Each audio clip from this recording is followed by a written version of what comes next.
This free step-by-step video comes to you directly from Haynes. You can complete more than 200 jobs on this vehicle when you purchase the complete Haynes online manual at haynes.com. Coolant renewal.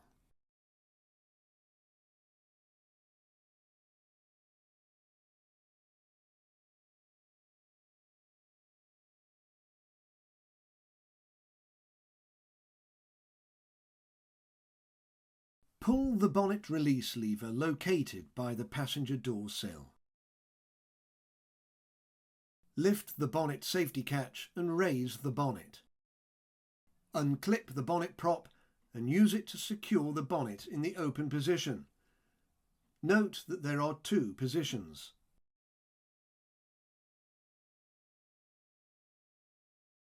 Before proceeding, check that the handbrake is fully applied.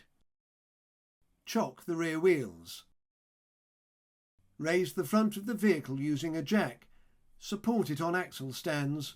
Lower the vehicle onto the axle stands and remove the jack.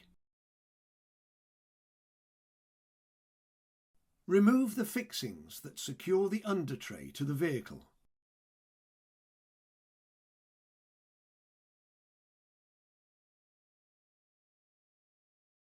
The undertray can now be removed from under the vehicle.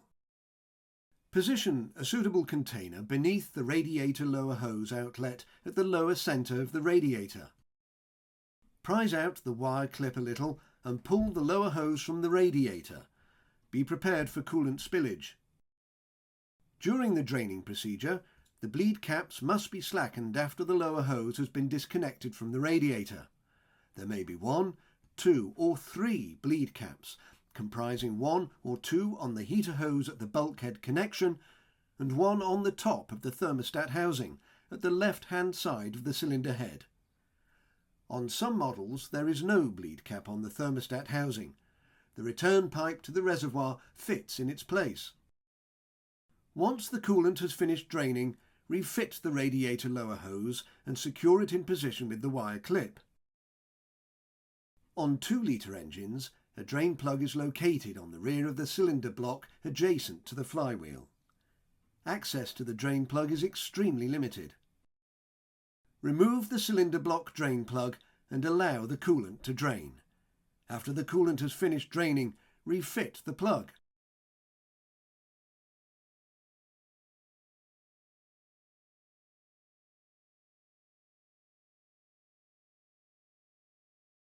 Always use an ethylene glycol-based antifreeze, which is suitable for use in mixed metal cooling systems.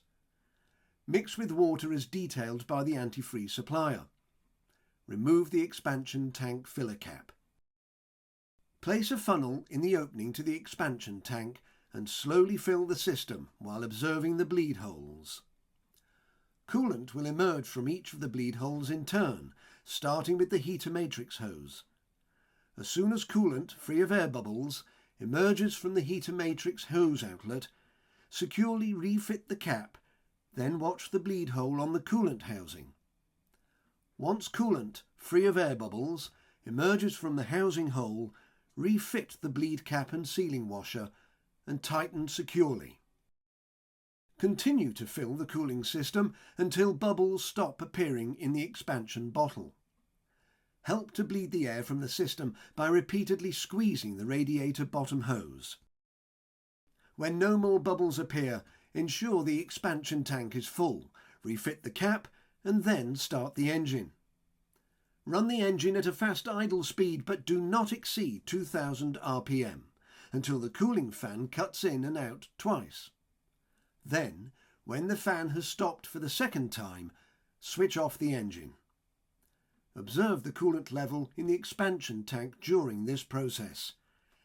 If the level drops below the base of the tank, stop the engine, carefully remove the cap and top up the tank.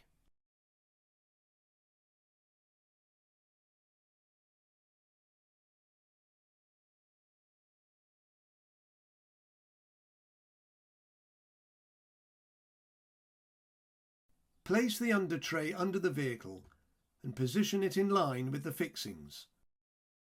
Refit and tighten the fixings to secure the undertray to the vehicle.